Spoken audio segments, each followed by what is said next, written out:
you a choice. Either we can do a drunken debauch night out, or we can do serious and emotional poem about mental health and stuff. So let's hear a cheer for drunken night out. Yay! Winner. Right. This is called Last Night. So it's the big Saturday night. Showers, clean clothes, share food, but things end up silly, debauched, disgusting and lewd. This is the night to remember, that everyone would forget. So after food come drinking games, not of skill but of chance. Skill is for the lucky few who will make it to the dance floor. And there are word games and card games, not hard games, though they became harder games farther into this night of shame. But the aim of every game was the same, to inhale as much ale as one could, and that's not what they said. But they should, because they all deserved some honesty that night, and they all should have kept some modesty that night to remember that everyone did forget.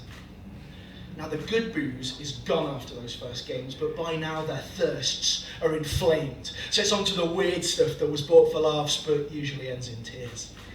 And luckily, the first taxi was due in 10 minutes, and they all wanted to be in it. So by lining up shots from left to right and drinking fast enough, they might not taste this corrosive novelty booze, which tasted like it was paraffin infused and aggressively brewed in the shoes of a professional dog walker.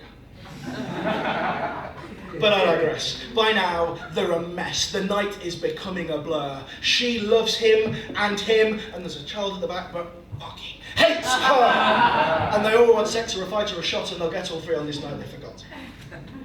No one's sick in the taxi, which counts as a win. But the first bar, two aren't let in. One's forgotten his shoes in his haste to leave, and the other's bent double and preparing to heave. That's two thrown back in the back of the cab to cries of "You're paying to clean that." This is the night to remember, that everyone would forget. So the rest hide their feelings of loss underneath empty tequila shots, and they stand invigorated on their way to getting annihilated. And so begin the drinks that end in bomb. And like their explosive namesakes, these drinks decimate our heroes. First is the girl who decides that now is the time to ride the shoulders of one of the lads.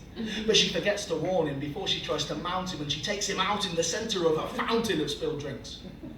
Two men caught in the beer storm blame the poor lad and try to perform violence against him, but a wall of meat with an earpiece intercedes and leads the four from the club for making a mess while being one. That leaves us with three. Two hers, one he. All free spirits, full of joy and spirits. And they make drinks and dance like they're on the deck of a ship in a storm. It's all uneven, camber and flailing forms, but soon they are finding each other and grinding together and winding their stresses in each other's jeans and dresses. And then it's stumbling into a taxi and fumbling with zips and tearing seams, and he thinks this is the answer to his dreams. The one girl's into biting, and the other likes lighting candles and dripping wax onto writhing, sweaty backs. And in the morning, the biter will wake with a meaty mouthfeel, wondering if she had dirty chicken on her walk-home meal. And our piss pyro princess will remember screams, but not sure if it's a memory or just kinky dreams. And he will awake alone, bruised, bleeding and burnt, feeling like he was attacked in a church. And that was the night to remember, that everyone did forget. Thank you.